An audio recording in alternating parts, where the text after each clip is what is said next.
the first part of a three-part series, film series, that features Israeli documentaries. And this important film series is brought to you by the Azrieli Institute of Israel Studies, which is based at Concordia University. My name is Csaba Nikolenyi. I'm a professor of political science, and also I'm the director of the Azrieli Institute.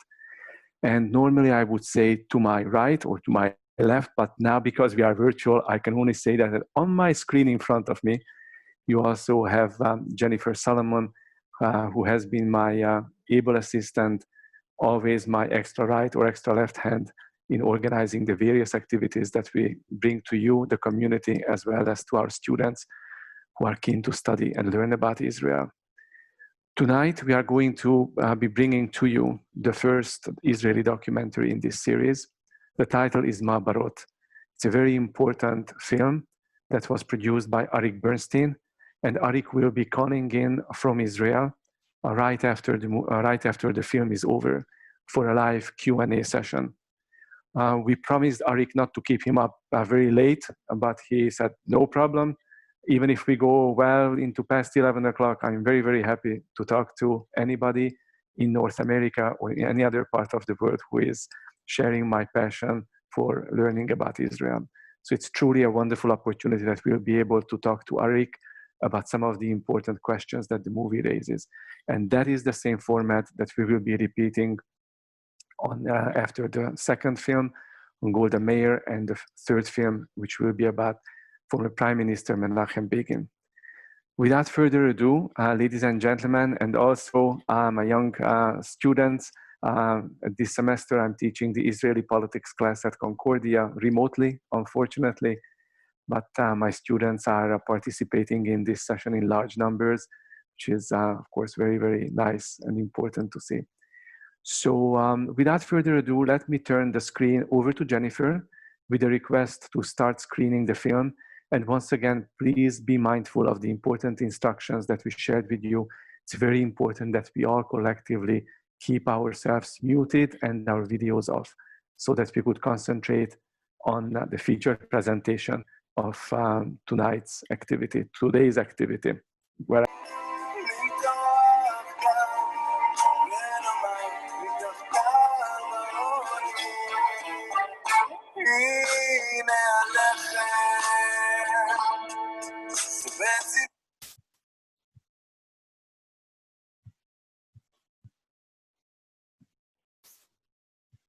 Ladies and gentlemen, please just hold for a moment.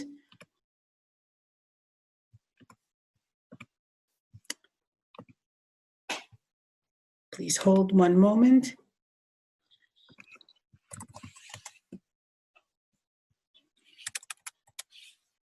I'm trying to find our director in here. I saw him.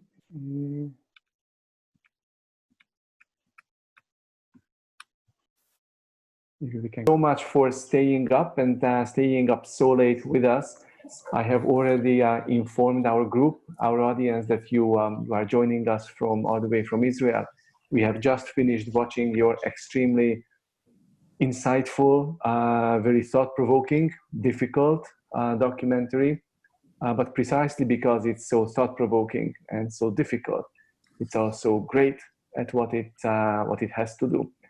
Before I would open the Q&A, let me just share a few words about who you are, Arik, to members of our audience, which also includes a number of young people from our university class that is currently running about Israeli political system. So, ladies and gentlemen, Arik Bernstein is a creator and producer who has been a leading force in the Israeli film industry for the past 2 decades. Arik has initiated and overseen a number of documentaries, also drama, documentary series, as well as a multitude of international co-productions, including several co-productions with Canadian partners. His films and programs have been screened in major film and TV festivals in Israel, Canada, North America, and also worldwide. And he's been awarded numerous Israeli and international prizes. In 1993, Arik established Matar Productions, and later on, in 2003, he created Alma Films that he is currently running. Ma'abarot is, I believe, Arik, your most recent production, Your curriculum vitae, the list of your productions, takes up several pages, and there is just no way that I'm going to be able to run them all. But I do want to mention some that do have important Canadian partnership, if not content, and those include your film on 1973 and 6 Days in June, two documentaries also dealing with very pivotal moments in Israeli history and Israeli political history. But I would also certainly recommend to the audience your recent work, just a few years old, really, about Ephraim Kishon, also very, very important character in Israeli culture, Israeli social commentary, and humor, of course, humor. So without further ado, Arik, let me welcome you to our Montreal community and the university community. Thank you. And let me open this Q&A by asking you what the relevance is of this old story. The documentary tells us about a story that took place over 70 years ago. In 2021, when we look at Israel, when the world looks at Israel, the world is amazed at the startup nation, right? This is the place of incredible innovation, dynamism. You're telling us a story about a very difficult story about the DNA, about how it all started. What's the relevance of all of this? And what's the conversation in Israel today that you want to be part of and that you engaged? Well, first of all, good evening or good afternoon, whatever. Good afternoon. Is it good afternoon? In Montreal. Yeah. Montreal time, good afternoon. I can only see little boxes with your names. I mean, I hope that in not too long from now I'll be able to see your faces. But it's a good question because it doesn't have to do only with this specific series or films, because as Csaba mentioned, most of my work is documentary series or documentary films, and almost all of them have to do with history. I do historical films. It can be history of a war, it can be history of Israeli rock music, it can be history of Ephraim Kishon. By the way, Csaba, do you know him from Hungary? No. Yes, of course. Of course. Okay, I thought so. So I deal with it. And always the question is, not only from the broadcasters, but also for myself and for the people who make the film, is why are we making this film? I mean, what is the relevance to an audience of 100,000, 200,000, 1 million people watching a film or a series? Why should they watch it? Besides, obviously, curiosity of what happened in the past. And I think, especially this film, Ma'abarot, as Csaba said in one sentence, really the formation of Israeli society, of the Israeli socioeconomical system, started during that period, not only in the Ma'abarot, but definitely the first 2 to 4 years of the state of Israel, 48 till 52. Now, when we had a little talk, Csaba and me, a couple of days ago, and we said that I should, if I may, Csaba, give some kind of context to when is this place. I mean, Israel was founded May 1948. There's a very fierce war going on. There's no money. I mean, literally no money. The country is more or less bankrupt. And within 2 years, 2.5 years, a population of 650,000 people doubles itself. 700,000 people begin to immigrate to Israel. In the beginning, most of the people who came were Holocaust survivors, and then the Yemenite Jews, and then the Iraqi Jews, and a few years later, the North African Jews, but a huge amount of people. So basically, we are talking about a period that how does this country, with no means, no money, a war going on, how does this country manage or not manage to absorb this huge amount of people pouring in every day, every week, every month. And as we show in the film, I mean, this is the situation. We can't, do anything about it. That's the case. And yes, a lot of mistakes were done. I mean, you saw more of this, quite a few of them in the film, and I'll leave that open for discussion or questions. But I always feel that when you're making a documentary historical film, it's super, super important, I believe, to understand the context, not of today, but the context of when the story takes place.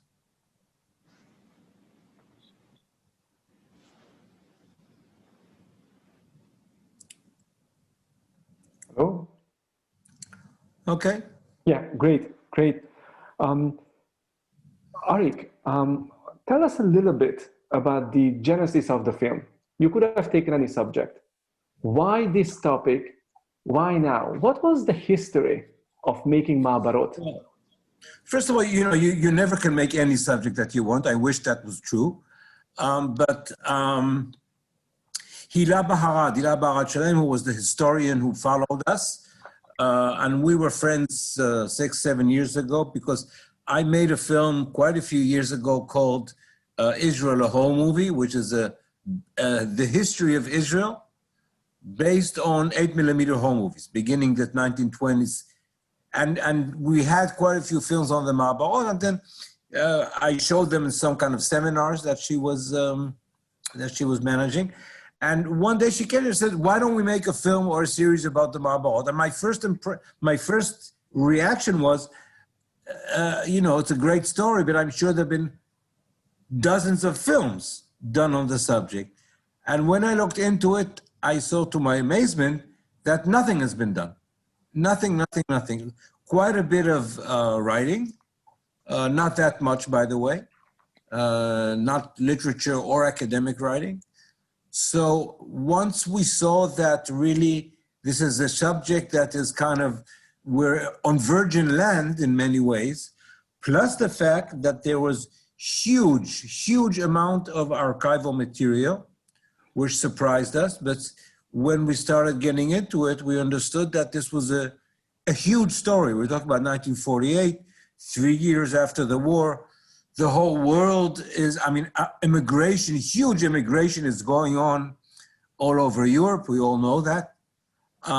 And this was a phenomenal story, which attracted many cameramen and photographers and writing.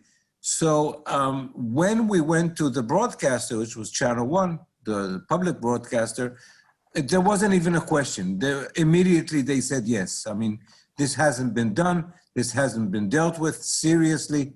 And it took 4 years, 4, 5 years. It's a long process.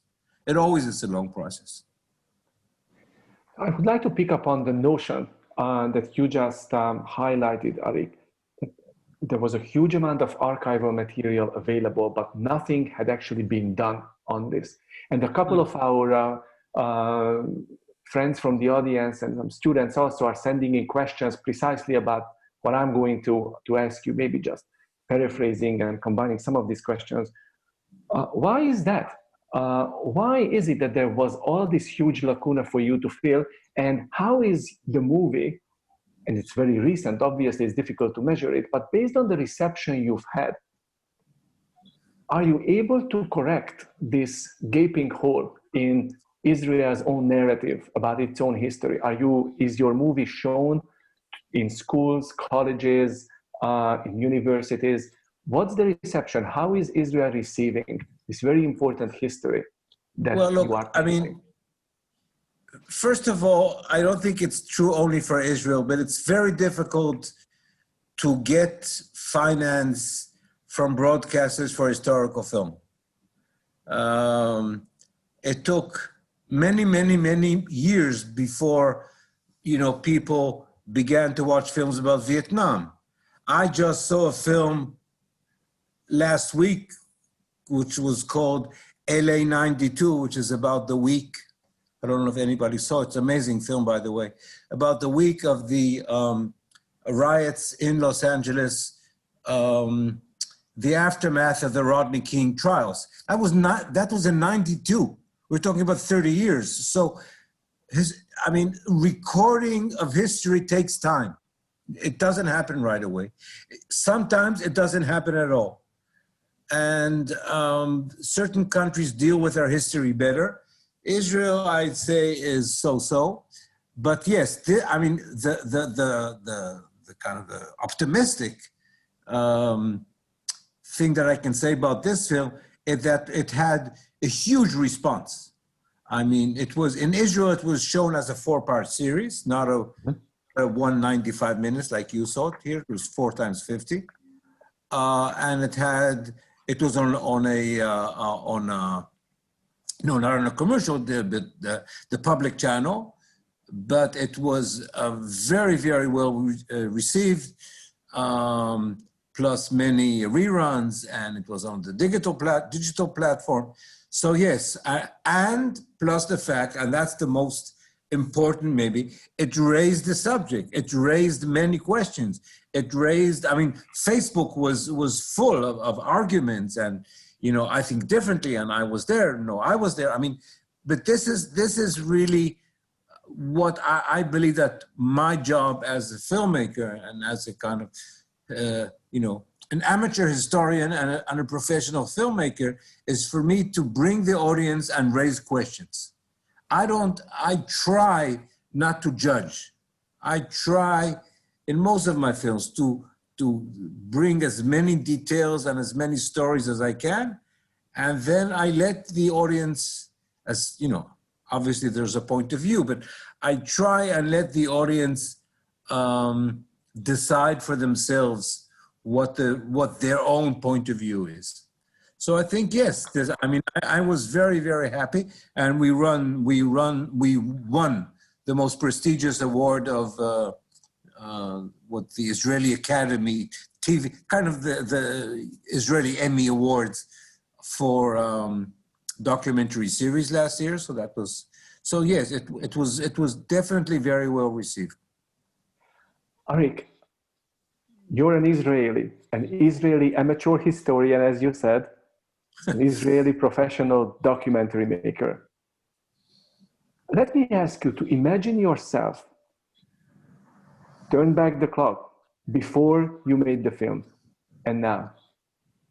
How is your understanding, your awareness, your sense of the Ma'abarot period and all the difficult issues being changed as a result of the movie that you have produced? Well, it's a good question, but I'm not sure I'm exactly the right person to ask this question because I've dealt with this same period. I've read a lot of books about the period. My oldest sister is a sociologist, actually a famous sociologist. She won the Israel Prize a year ago, and she dealt with this subject many in her work in the Haifa University. So I knew something about it, but I would say that what I knew is maybe 5% of what I learned, which is nothing. So I don't know if it changed my mind. In some ways it did. I think I got a better understanding of the starting point that many segments in the Israeli society had, not only in the 48, but also in the 40s and 50s and maybe even 60s. The starting point which led to, for example, I kind of joined you the last 15 minutes when you see what was called in Israel the shikunim, the housing, the housing compounds, which most of them turned into slums because the people who could get out of them got out. People who didn't stayed there. And if you have a 2-3 room apartment with 6, 7, 8, 9, 10 family members, and you live in a not very privileged cities, so your education system is not very good, that sets up for years, for decades, it sets up the socioeconomical and the cultural and the educational system. And that is something that I don't think that our film is the only one who deals with it. There are other films and researchers and researches and books written about the subject that dealt with that.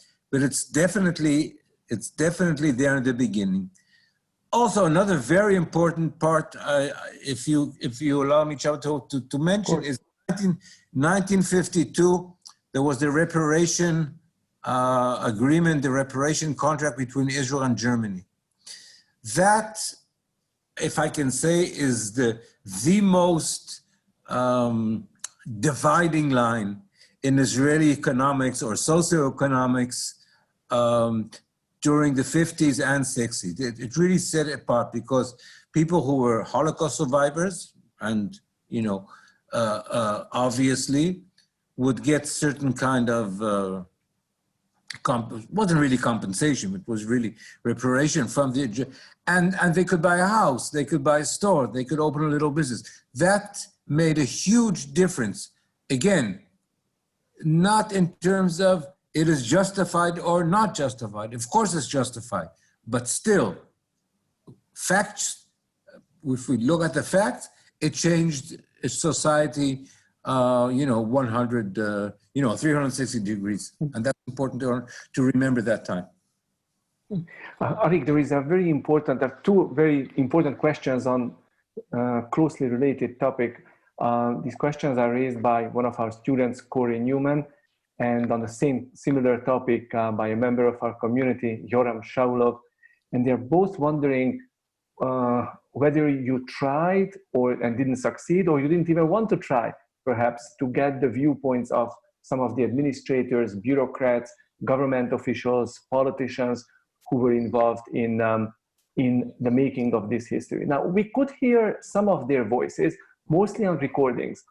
Never actually, we didn't actually get to feel them, hear them quite the same way as, of course, there could be objective reasons for that. But nonetheless, here is the question. No, it's only objective. I wish we could. Look, we have to understand, we're talking about 1948, 1950. Long time ago. People who are in charge were, let's say, 40, 50, they would be right now about 120, 130 years old. Nobody survived. Most of the people, actually, almost all of the people that we interview were teenagers at the time, kids and teenagers. And that, again, that is something that you deal with when you talk about history. You always try and find what we call witnesses, not experts, people who were actually there. But since we are talking about 70 years ago, you can, the arithmetic is pretty easy. People who were in their teens are now 70 plus, 80 plus. So what we did introduce are documents, voices if we had them. I wish we could. I mean, I know this from other films that I made. I made a very big series on the 6-Day War. None of the generals were there. None of the prime ministers or presidents were there. I mean, so this is part of it comes with the territory when you're making an historical film, not of 10 years ago, but of 60, 70, 80 years ago. Most people are not around, but it's not a choice. It's a sad situation that people are not around anymore. Arik, one of the interviewees, and I forgot to jot down her name this time and on previous occasions, also unfortunately, but I will definitely go back. And she said in the film, in a very almost surprising moment of honesty, very difficult honesty, I don't think it was intentional. I don't think do you remember that moment? The elderly lady said it wasn't intentional. Life was hard. It was koshi all around us. It was a hardship, difficult. Was that a common voice you heard? Look, I'm not sure exactly what to do. If you might be talking about the scene that we have about the Yemenite kids, but no, I don't think things were intentional. Definitely not. That doesn't mean that prejudice and discrimination wasn't there. I mean, we have to look at the things on both sides. I don't think it was intentional. But again, if we're talking about context, when Ben Gurion in 1941, 42, 43 imagined the future state of Israel, he had in mind at least 1 million, 2 million, 2.5 million people coming from Poland, coming from Germany, coming from Hungary, coming from Romania. But we all know why they didn't. I mean, so he has a country in 1948, but his army, so-called, who was supposed to build the country, were gone. So it's a whole different situation to face who's going to be the people who live in this country. And I don't think, I don't believe, conspiracy theories are fun.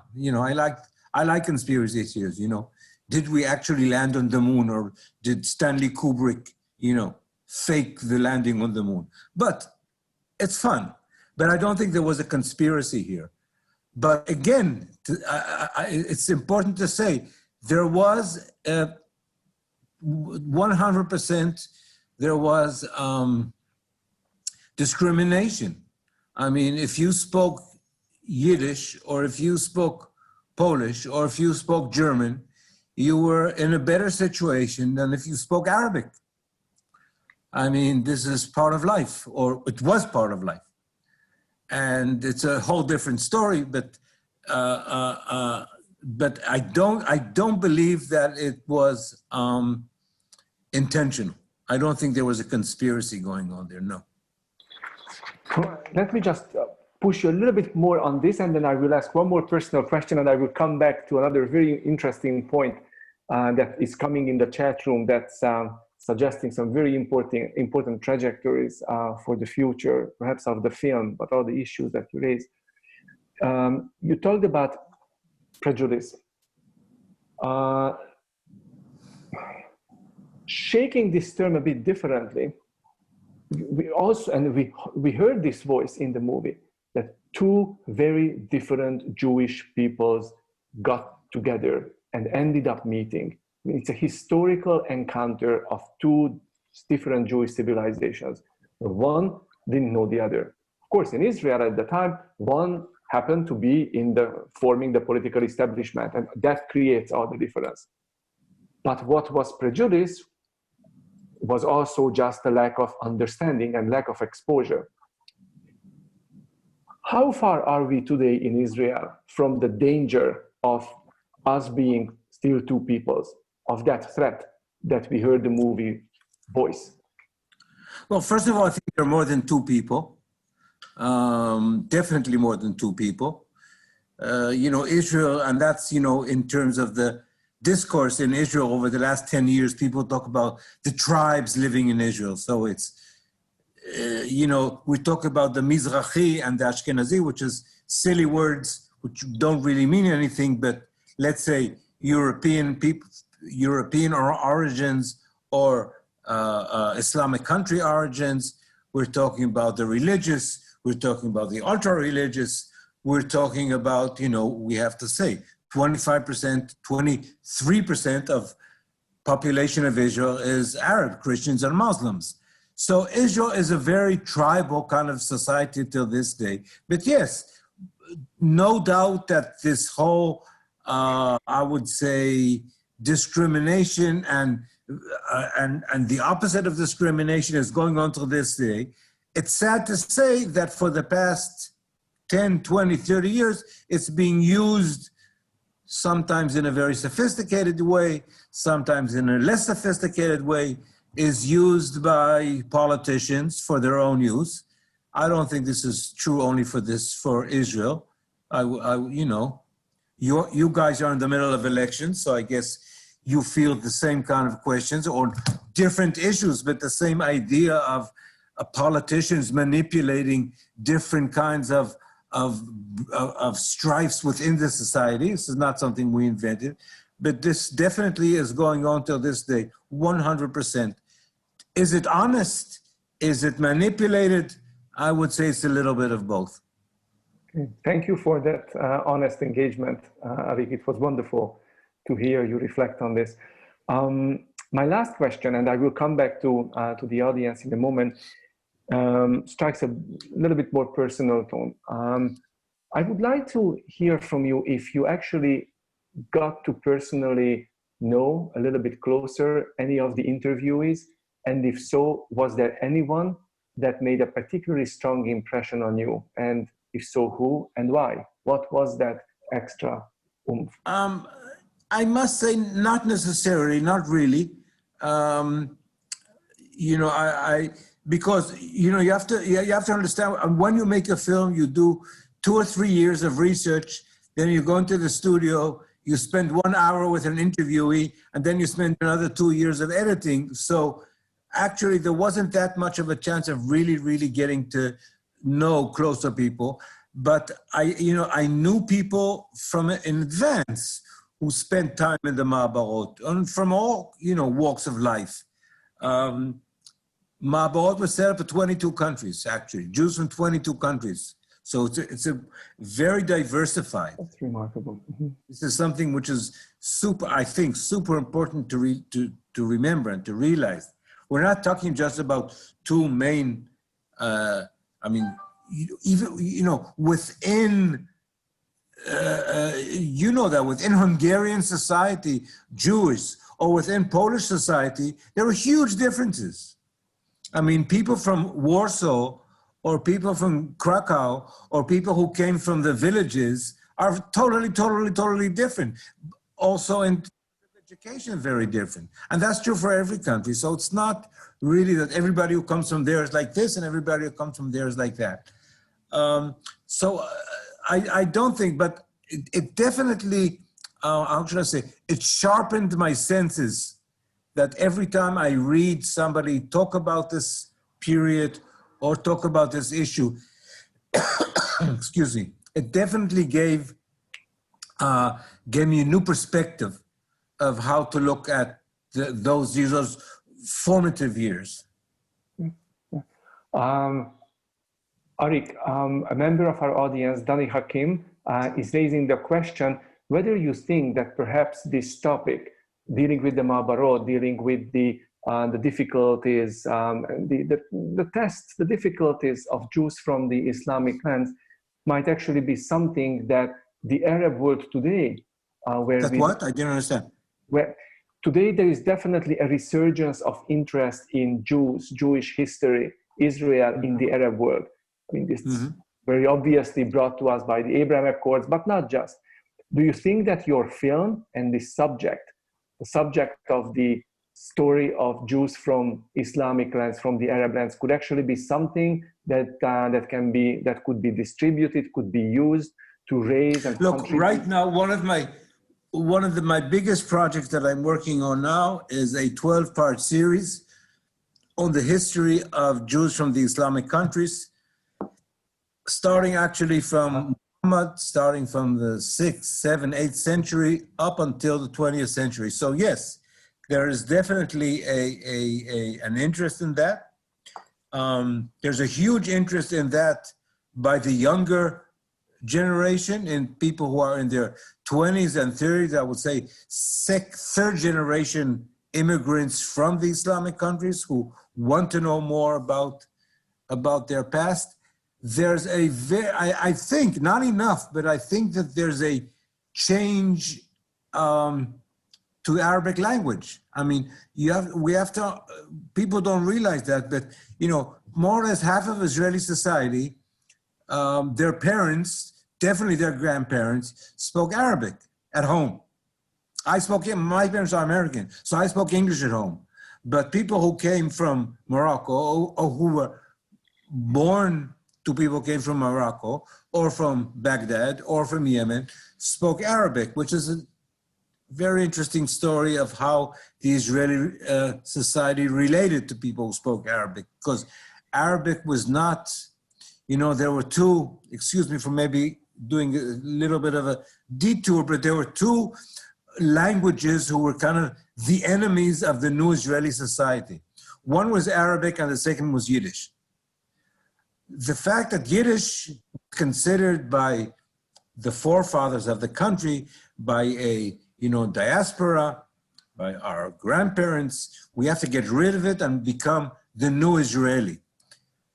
Arabic was the language of the enemy. It's a language you went, that you wanted to decipher when you go to war. So it's a different kind of story, but it changed. I think there's a huge change today, as I said, mostly by the younger generation, people who are third generation of immigrants who came from the Islamic countries. And yes, there's a definitely, I don't know in America, but for sure in Europe. I mean, if you look at Jewish immigrants from Morocco, from Algeria, in France, they are, they're much better off than many Jews who came to Israel for certain reasons. Again, a different film. But there is definitely a huge interest in that, absolutely. Arik, there is a very interesting, very helpful suggestion coming in from Ruti Kazam, a member of the community, suggesting that you might be able to get important information from Ruth Dayan, who is advanced in age, but still available to speak of the period and the important contributions that she made. So can definitely connect the two of you if you would like to follow up, or if that's of interest. But thank you, Ruti, for making that suggestion. Okay. Arik, you've been wonderful. And our audience has been wonderful. And I do realize that I'm asking a lot of them, students, friends, they've been sitting in front of their screens under the Canadian lockdown, those who are joining us from Israel under the Israeli lockdown. And I do want them to come back to many of our events. So I have to be very careful not to abuse their patience, and also give them a chance to go and get a refreshment and have a break. So if you forgive me, I'm going to have to... I'm going to have to call this session to its end. But I do want to, before I would let you go, I do want to share something cute. I think it's cute. Certainly for me as a professor, this is something profound to think about. Year in, year out, when I talk to my students about the Ma'abarot, I will do this with the help of Salah Shabati. Now, usually I'm the only one in the class who gets the joke and gets the humor. My students, many of them are very deeply offended.